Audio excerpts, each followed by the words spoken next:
The receipting process will normally initiate in one of two ways.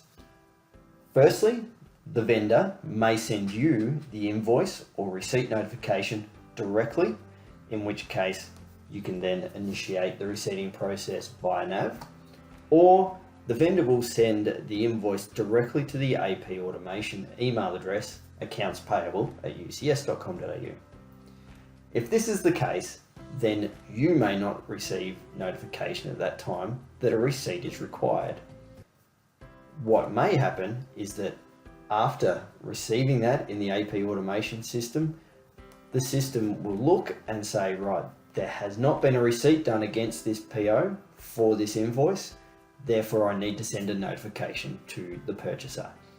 The example on screen is one for Security Angels, which has been sent from the system requesting that a valid receipt be processed.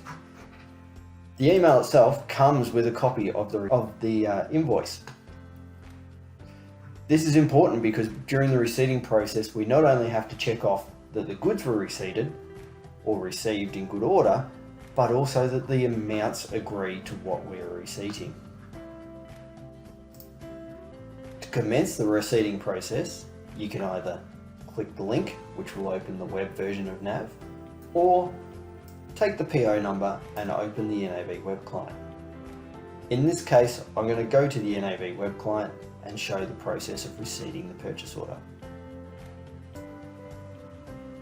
I've opened NAV up to the role center. From here, I can get to the purchase order a couple of ways. Firstly, I could search in the top here for purchase orders and bring up the purchase orders list that way. I could come down here to where I have a list of my open purchase orders, click on that and go there as well. Or I could come here to the queue, which is for approved purchase orders in my name. So if I click on that, I get a reasonably short list of purchase orders, and here's our one for Security Angels sitting at the top here. I'm going to edit that purchase order. Remembering that we not only need to ensure that our quantities being received are correct, but also the amount. Here we have the value of the purchase order being just over $6,000, and if we look back on our invoice, it too is the same amount. Now this could make our life quite easy when we come to receipt this PO. A couple of fields that are important to us when we're doing the receipting process. First of all, the quantity, which is what was ordered. Our next important one is the quantity to receive. This is where we tell the system what quantity we are about to receive. So in this case, we're receiving the whole 141 and 44. You'll see here that the quantity received column is completely blank because we have not posted anything yet. The system is also telling us that we also have now a quantity to invoice, which are these two amounts. So that after entering in our quantity to receive and our quantity to receive on the second line, we can check the value that we will be receiving. Now in this case it's self-evident because we're receiving the entire PO, but if we were only receiving part of this PO, then we could look to check and see what is the value that is currently being receipted. After checking the quantities and checking the values, we then come up and select post. Say OK, and if we've made any mistakes, then we'll get a message on screen. Posting date must have a value. Okay, let's have a look for our posting date, which is here. Now we've entered the posting date, we'll hit the post button. Again, it'll go through and validate what is being received, check for any errors. Now it's posting the 2 lines and it's gone through. If we look back down at our lines that were receipted, our quantity to receive is now changed to 0, and we have a quantity received of 44 and a quantity received of 141. Our quantity to invoice is still sitting at 44 and 141 because the invoicing step has not yet occurred. On the basis that we have done this correctly and receipted something that matches the invoice, the invoicing process will occur automatically and be matched off against the supplier's invoice, not requiring any further approvals and going straight through for payment.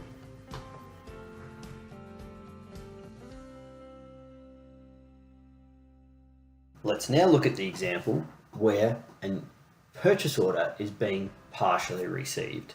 That is, the quantity and amount on the purchase order is not equal to what has been received on the invoice, and the rest will come at a later date. Our example here is a purchase order for power plant services for detailing. Let's say that in this case, we have only received an invoice for a quantity of 400 meters of detailing. And we now need to make sure that when we do our receipting process, that it matches what is on the invoice.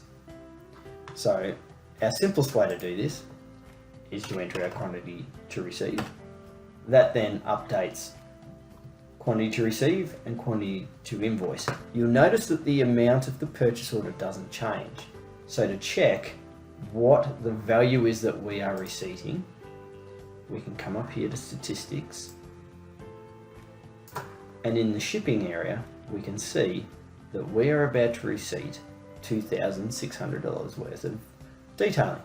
Does this match our invoice? If it does, then we're okay to proceed. If not, then we need to make further adjustments. In this case, I'm happy that the two agree, and I'm going to say post receipt. Like before, it'll go through and do a check to see whether all the information it requires is on the purchase order. It is, and is now posted through. If I want to see the receipt that I've just done, I can go to Navigate, Receipts, and all the receipts against this purchase order are displayed here.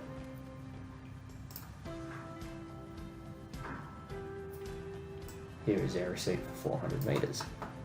That will then be used by the AP automation system to match to the invoice, again making sure that because the two agree, you don't need to do any further approvals and the invoice can go straight through for payment. We can continue that partial receipting process until we have nothing left of the 815 to receive. For example, if we now received another 200, we can say our quantity to receive is 200. You'll see we now have a quantity to invoice of 600.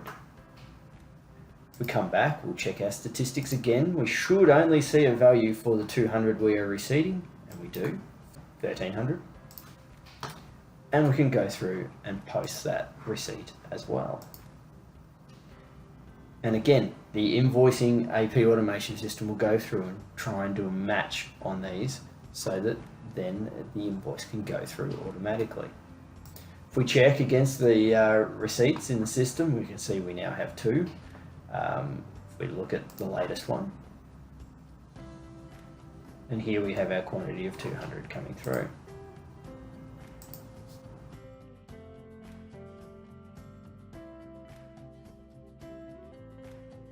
In our next example, we're looking at a purchase order which has one line with a quantity of 1. And in this case, we are receiving an invoice which is for less than the total of the purchase order. It's unlikely that we can then go and make a quantity of 0.5 or 0.1 that we're receiving. Instead, what we need to do is split the lines. So in this case, let's say we're receiving $5,000 worth, and we need to split this line to reflect that. So we come to Functions, we choose Split Line.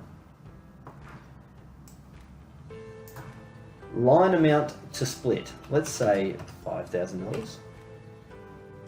You see down here we have a summary of what is currently on the purchase order and available to be split. Now we have a second line, here for 5,000 and here for 6,500. We can now go and receive the 1 on this line, check our statistics, which will show us that in the shipping area we are receiving $5,000. Now we can continue.